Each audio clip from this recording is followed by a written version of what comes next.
اینور خوبه سلام. سلام عزیزم. اینا چند؟ عزیز این نون چیپسی همدان از کنجدیشه. بله.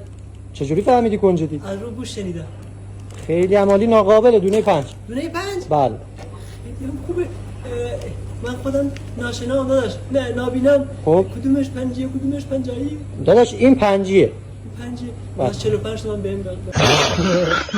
داداش بی زحمت اینا رو برام بزن. نه داداش امشب مهمونیه. آره والا. اینا چیه داداش؟ شما ورزشگاهی دارم.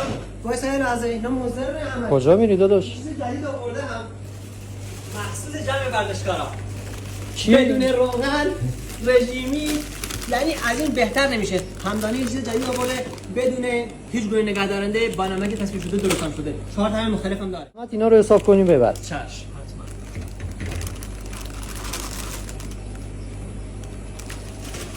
فقط دونه چنده اینا؟ دونه 5. ای بابا برق داداش. خب دستی حساب کنیم. دستی؟ چشم. چند تا می‌خواستین شما؟ من الان این زیاده، حجمش زیاده. 2 تا رو میبرم. 2 تا؟ بله. 5 به اضافه 5 55 تومن داداش. داداش مگه دونه 5 نیست؟ چرا؟ خب میشه 10 تومن. 55.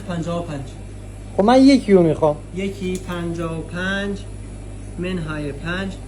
آقا شما 50 تومن باید بدید. داداش گفتی دونه 5. 55 منهای 5 چند میشه؟ 50. 50 تومن باید بدید شما. خب من اصلا نمیخوام، منصرف شدم. 50 منهای 5. الان شما منصرف هم شدید 45 تومن باید بدید. خب من اصلا چیزی بر نداشت. نمیشه داداش، شما الان انتخاب کردید.